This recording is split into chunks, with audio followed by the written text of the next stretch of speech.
इस वीडियो को शुरू करने से पहले मैं आप सभी को बता देना चाहता हूँ, इसमें जो भी इंफॉर्मेशन दी गई है वो आपकी फैक्ट के जरिए इंफॉर्मेशन दी गई है।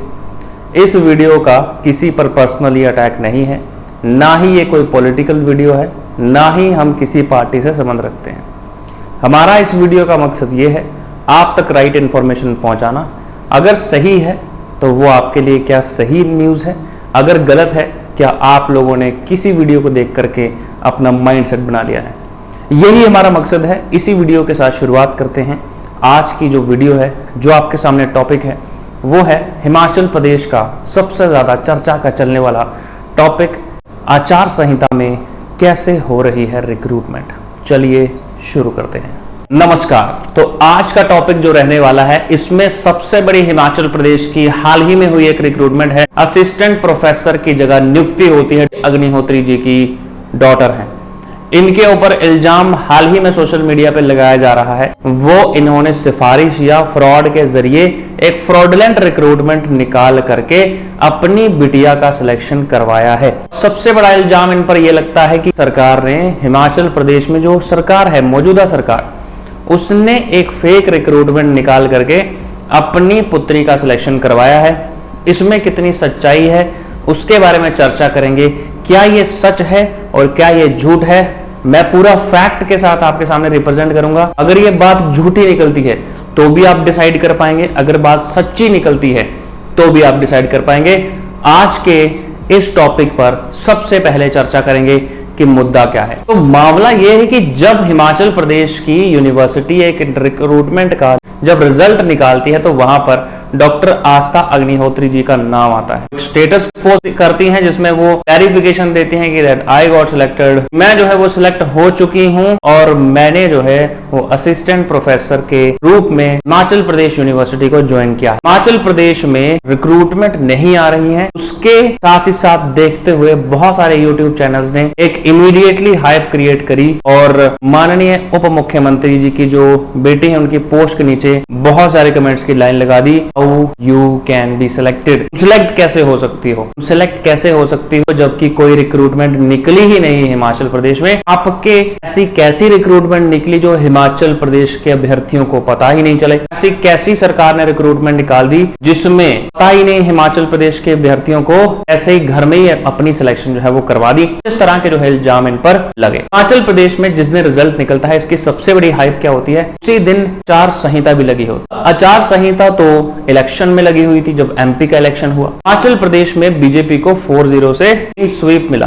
उसके बाद क्या हुआ, आचार संहिता खत्म होती है, प्रधानमंत्री जीत जाते हैं। दिन का समय और होता है, फिर से हिमाचल प्रदेश के में आचार संहिता जो है वो लग जाती है। आचार संहिता जैसे ही लगती है वैसे ही जो है वो रिक्रूटमेंट का रिजल्ट आता है। डॉक्टर आस्था अग्निहोत्री जी का सिलेक्शन हो जाता है। जैसे ही सिलेक्शन होता है वैसे ही एक चर्चा का विषय बन जाता है कि ये सिलेक्शन हुआ कैसे। कि थोड़ा सा बैकग्राउंड में चलेंगे कि ये होता कैसे। सबसे पहले जानेंगे कि कोड ऑफ कंडक्ट क्या होता है। कोड ऑफ कंडक्ट होता है आचार संहिता, उसको हिंदी में कहते हैं। कि इसमें क्या होता है कि जितने भी सरकारी डिपार्टमेंट हैं वो की फंक्शनिंग करना बंद कर देते हैं। इन द सेंस वो नया रिक्रूटमेंट और नई जो है क्या नहीं कर सकते, रिक्रूटमेंट नहीं निकाल सकते, किसी की अपॉइंटमेंट नहीं कर सकते। आखिरकार आस्था अग्निहोत्री जी कैसे यहाँ पर सिलेक्शन हो जाती है, ये सिलेक्शन कैसे होती है, आइए देखते हैं। सबसे बड़ा मुद्दा है आचार संहिता क्यों लगी। आपको पता होना चाहिए कि एमएलए की इलेक्शन जो है, बाय इलेक्शन उसका अब होना था और उसमें 3 सीटें जो है, जिसमें नालागढ़,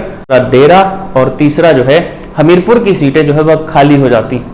यानी कि इसके एमएलए जो है वो रिजाइन दे देते हैं और इन पे फिर से इलेक्शन होना था, जिसकी तारीख जो है कोड ऑफ कंडक्ट की तारीख 15 जून से शुरू होनी थी। इसके बाद क्या होता है, हिमाचल प्रदेश यूनिवर्सिटी का रिजल्ट आता है और इनकी सिलेक्शन हो जाती है।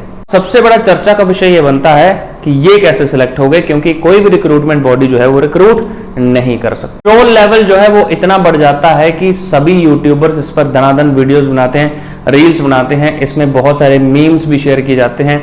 इसके बारे में बहुत ज्यादा हाइप क्रिएट करी जाती है। इवन जो उनकी सपुत्री हैं उनको भी पब्लिकली जवाब देना पड़ता है कि आप आरटीआई भी लगा सकते हैं। अब आइए जानते हैं इस चीज का फैक्ट चेक क्या है, जिसके जरिए आपको पुख्ता जानकारी मिलेगी कि क्या अग्निहोत्री जी सही हैं या फिर वो मीमर्स और यूट्यूबर्स सही हैं जो आपके पास राइट इन्फॉर्मेशन पहुंचाते हैं। तो let's get started with the facts. Fact number 1 क्या कहता है कि जैसे वो यूजीसी के अंडर जो यूनिवर्सिटीज आती है, यानी कि पब्लिक यूनिवर्सिटी में अगर रिक्रूटमेंट होती है वो पूरे नेशनल लेवल की रिक्रूटमेंट होती है। उसमें ये क्या कहते हैं कि अगर कोई किसी भी पोस्ट पर, चाहे वो प्रोफेसर हो, एसोसिएट प्रोफेसर हो या असिस्टेंट प्रोफेसर हो, इन तीनों पोस्टों पे अगर कोई आता है तो वो यूजीसी द्वारा जो है वो ऑटोनोमस बॉडी होती है, ये जो है वो डिसीजन लेती है। हालांकि आपको पता होगा कि हिमाचल के सिर्फ 3 जिलों में जो है वो आचार संहिता लगी हुई थी, इन द सेंस 3 कॉन्स्टिट्यूएंसीज में आचार संहिता लगी हुई थी। ओवरऑल बात करें तो ओवरऑल स्टेट जो है एज अ बॉडी रिएक्ट करता है, और इन जो कॉन्स्टिट्यूएंसीज लगी हैं उनकी आचार संहिता पर भी वो थोड़े से इंप्लीमेंटेशन कर सकता है। परंतु ये जो रिक्रूटमेंट और क्वालिफिकेशन है कि अगर 3 लोगों की या 3 पर्संस की अगर सिलेक्शन हो रही है, जैसे कोई भी सिलेक्शन हो रही है, तो उसका बेसिस क्या रहेगा, यूजीसी जो है वो इसका रिक्रूटमेंट करवाता है। ठीक है, यूजीसी जो है वो इसका रिक्रूटमेंट करवाएगा, ये ऑटोनोमस बॉडी है और यूजीसी इसका रिक्रूटमेंट करवाता है इसका स्टेट के साथ, क्योंकि इसमें क्या होता है, एक कमेटी बनती है और कमेटी बनती है जब वो सिलेक्शन करती है कि इस यूनिवर्सिटी को ये वाला प्रोफेसर या असिस्टेंट प्रोफेसर, कोई भी प्रोफेसर की या कोई भी पोस्ट जो है वो दे सकते। जो इसमें मिनिमम रिक्वायरमेंट होती है वो 55% की होती है, जो आपने रेलिवेंट डिग्री करी है या रेलिवेंट अगर आपने कोई एग्जाम पास किया है, इसमें जो है वो 55% की रिक्वायरमेंट होती है। अगर आप इसमें कोई भी डिग्री करते हैं या कोई भी आप एग्जाम पास करते हैं, जैसे आपका नेट एग्जाम होता है या SLET होता है, यानी कि स्टेट लेवल एंट्रेंस टेस्ट होता है, अगर आप वो करते हैं तो आपकी जो है वो एलिजिबिलिटी जो है वो इसमें बन जाती है। अगर किसी व्यक्ति ने यूजीसी नेट, सेट या SLET जो है वो क्लियर किया है तो ये मिनिमम क्वालिफिकेशन बन जाती है आप लोगों की यूजीसी नेट की असिस्टेंट प्रोफेसर बनने के लिए। अगर कोई एसोसिएट प्रोफेसर या असिस्टेंट प्रोफेसर लगना चाहता है, 2 तरीके के होते हैं, एक एसोसिएट होता है, एक असिस्टेंट प्रोफेसर होता है। एसोसिएट प्रोफेसर अगर कोई लगना चाहता है तो उसके लिए पीएचडी डिग्री जो है वो अनिवार्य होती है। अगर हम बात करें, अगर आप चाहते हैं कि असिस्टेंट प्रोफेसर लगना, तो आपके लिए यूजीसी नेट जो है वो मिनिमम बेसिक क्वालिफिकेशन करना जरूरी होता है। अगर आप डायरेक्ट रिक्रूटमेंट के जरिए प्रोफेसर बनते हैं तो मिनिमम के मिनिमम आपको 10 इयर्स का किसी भी कॉलेज या यूनिवर्सिटी में आपको एक्सपीरियंस चाहिए पढ़ाने के लिए, तो आप डायरेक्ट जो है वो प्रोफेसर लग सकते हैं। यानी कि डायरेक्ट रिक्रूटमेंट के जरिए भी पीएचडी तो रिक्वायर्ड होती ही है, उसके साथ ही साथ आपको 10 इयर्स का एक्सपीरियंस भी जरूरी है प्रोफेसर बनने के लिए। अगर आप किसी यूनिवर्सिटी में प्रिंसिपल बनने जा रहे हैं, किसी कॉलेज में प्रिंसिपल बनने जा रहे हैं यूनिवर्सिटी के थ्रू, तो आपके पास 55% की आपकी पोस्ट ग्रेजुएशन में आपके पास या जो भी पीएचडी रेलिवेंट है उसमें 55% के मार्क्स आपको चाहिए, और आपके साथ ही साथ इसमें साथ ही साथ आपको 15 इयर्स का एक्सपीरियंस चाहिए प्रिंसिपल बनने के लिए। किसी कॉलेज या यूनिवर्सिटी में 15 इयर्स के एक्सपीरियंस के साथ आप प्रिंसिपल जो है वो बन सकते हैं। अगर आपको असिस्टेंट प्रोफेसर बनना है तो आपको क्या चाहिए, आपको 55% मार्क्स चाहिए आपकी रेलिवेंट डिग्री में।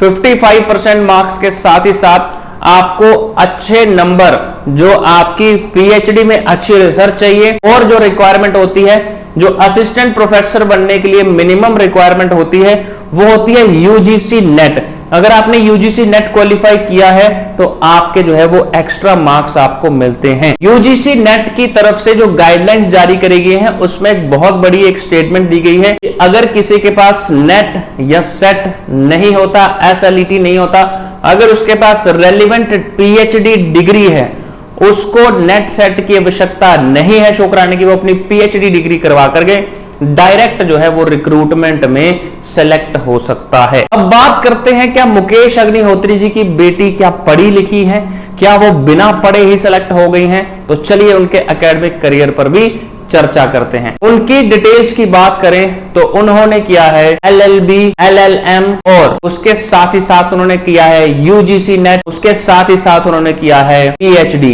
यानी कि उनके पास ऑक्सफोर्ड यूनिवर्सिटी की डिग्री है। उन्होंने जो है वो लंदन में पढ़ाई करी हुई है और उनके पास एक PhD की डिग्री है जिसमें उन्होंने यूजीसी नेट भी क्लियर किया हुआ है। यानी कि मुकेश अग्निहोत्री जी की जो डॉटर हैं, ये मिनिमम क्वालिफिकेशन जो है इसका स्टैंडर्ड जो है वो रखती हैं, जो कि यूजीसी नेट निकालना एक आसान बात नहीं है। पीएचडी करना भी आसान बात नहीं है, बहुत मेहनत लगती है पीएचडी करने में भी। अगर मैं बात करता हूं कि पीएचडी करने की बात है, तो क्या ये मिनिमम क्वालिफिकेशन ये इन्होंने हिमाचल प्रदेश में ही, पूरे हिमाचल प्रदेश में सिलेक्शन लिया है? तो भाई साहब ये वहम आप अपने दिमाग से निकाल दीजिए। ये नेशनल लेवल पर लिस्ट बनती है आप लोगों की असिस्टेंट प्रोफेसर की, यानी कि अगर आप सोचें तो ये छोटी पोस्ट नहीं होती। अगर आपके पास पीएचडी है तो आपके जो है वो आप लगा सकते हैं कि आपके 10-20% चांसेस ज्यादा बन जाते हैं अगर आपके पास पीएचडी की डिग्री ऑलरेडी अवेलेबल है। अगर डायरेक्ट एसोसिएट प्रोफेसर बनने की बात आ जाए तो यहां पर चाहिए एज अ असिस्टेंट प्रोफेसर 8 साल का एक्सपीरियंस। तो 8 साल के एक्सपीरियंस के साथ जो है वो आपके सामने ये चीजें पेश करेगा। तो अगर वो पेश करेगा तो वो एसोसिएट प्रोफेसर सिलेक्ट हो जाता। हालांकि इन्होंने जो है वो असिस्टेंट प्रोफेसर के रूप में पदभार अपना संभाला है। हिमाचल में फ्रॉड हुआ है, अब उसके बारे में चर्चा करते हैं। देखिए, हिमाचल में फ्रॉड नहीं हुआ जब यूजीसी बॉडी जो है ये अपनी तरफ से कोई चीज करवाने का प्रयास कर रही है, वहां पर आचार संहिता नहीं लगी हुई। अगर मैं बात करता हूं हिमाचल की बाय इलेक्शन है, यूजीसी जो है वो अपना रिजल्ट निकाल सकती है, ये किसी कमीशन के अंडर नहीं होता। इसके लिए जो है वो टोटली एक बॉडी बनती है, जो कि कमेटी बनती है, जो यूनिवर्सिटी ग्रांट कमीशन द्वारा बनाई जाती है, जो किसी कॉलेज यूनिवर्सिटी को प्रोफेसर्स जो हैं वो प्रोवाइड करते हैं। इनकी एक बॉडी होती है जो किसी पर्सन को उसकी क्वालिफिकेशन देख करके सिलेक्शन देते हैं। अगर इसमें कोई घपला होता या कोई फ्रॉड होता तो इनके जो साथ में कॉम्पिटिटर थे, जो इन्होंने फॉर्म लगाए थे, तो वो भी कंपटीशन में हिस्सा लिए हैं, वो इनके ऊपर एफआईआर, आरटीआई कुछ ना कुछ जरूर लगाते। तो आप भी एक बात इसका ध्यान रखिए कि बहुत सारी मिसकंसेप्शन जो है वो आपको फैलाई जाती हैं। तो आपको इस वीडियो के माध्यम से भी एक जानकारी मिली होगी कि आप लोगों के पास बहुत सारी जो है वो फेक न्यूज भी आती हैं कि इसने ऐसा कर दिया, इसने ऐसा कर दिया। बहुत सारी चीजें जो हैं वो गलत तरीके से भी फैलाई जाती हैं कि इन लोगों को मैनिपुलेट किया जाए। अगर मैं बात करता हूं तो ये जो एनालिसिस है, क्या आप इसको सोच करके सोच सकते हैं कि क्या फ्रॉड हुआ है? क्योंकि हमें इन चीजों का नहीं पता था और इस वीडियो के माध्यम से आपको पता चला होगा। अगर मैं वीडियो की बात करता हूं तो यहां पर मुकेश अग्निहोत्री जी की जो डॉटर है, तो इन्होंने क्या किया है, इन्होंने अपने दम पर जो है वो अपनी जो है मुकाम हासिल किया है। अगर बात करता हूं तो यूजीसी ने इनको अपॉइंट किया है, इसमें आचार संहिता का कोई लेना देना नहीं है। तो अगर आपको मिसकंसेप्शन है किसी बात को लेकर के, तो ये मैं आपको जो फैक्ट चेक होता है ये मैं आपको करके बता रहा हूं। इस वीडियो में मैंने आपके सामने ये बात रखी कि क्या हिमाचल प्रदेश में कोई चीज गलत हो रही है या सही हो रही है, ये आप खुद भी डिसाइड कर सकते हैं इस पूरी वीडियो से। और मैंने फैक्ट के साथ आपको जानकारी दी है कि अगर आप इस तरीके से चीजों को देखना शुरू कर दें, एक अच्छे नागरिक, क्योंकि हिमाचल प्रदेश के जो लोग हैं वो काफी पढ़े लिखे लोग हैं, हिमाचल प्रदेश के लोग जो है वो अच्छे पढ़े लिखे लोगों में आते हैं, ठीक है। तो ये अगर ऐसी किसी के द्वारा फैलाई गई झूठी खबरों पर यकीन करने लगे तो ये गलती जो है वो मानी जाएगी। अगर मैं बात करता हूं, आपने इस वीडियो को लास्ट तक देखा होगा और आपको ये जानकारी हासिल हुई होगी कि आप लोगों के लिए अच्छी और पुख्ता जानकारी कितनी जरूरी है। आप सभी ने वीडियो अंत तक देखा होगा और आपको ये जानकारी होगी कि हमारे चैनल में ऐसी ही वीडियोस जो है वो इंफॉर्मेटिव आती रहेंगी, जिसमें जो है वो आपको A to Z पूरी डिटेल वीडियो के साथ एनालिसिस मिलेगा, यानी कि आपको हर एक चीज की जानकारी दी जाएगी। आप हमारे इंस्टाग्राम पेज को भी फॉलो कर सकते हैं, खजूरिया पाठशाला को। अगर आप हमारे अलाइड के कोर्स को ज्वाइन करना चाहते हैं जिसका एग्जाम 9 सितंबर को है, तो लिंक्स इन द डिस्क्रिप्शन है, आप हमारी एप्लीकेशन डाउनलोड कर सकते हैं। सब्सक्राइब कर दीजिए इस ब्यूटीफुल चैनल को और आप सभी के सामने हिमाचल प्रदेश की हर एक वीडियो की जानकारी आपके सामने होगी। लेटेस्ट आपके सामने जानकारी होगी हिमाचल प्रदेश में और देश दुनिया में क्या चल रहा है। अगर आपको ये वीडियो पसंद आई होगी तो आपके क्या व्यूज रहे होंगे, अगर आप इस वीडियो को काउंटर करना चाहते हैं तो everything is welcome. Thank you so much beautiful people, आप सभी यहाँ पर आने के लिए बहुत बहुत धन्यवाद। मिलते हैं फिर से अगली वीडियो में, तब तक के लिए जय हिंद, जय Himachal, take care all the best as always Khajuria Pathshala. Thank you so much.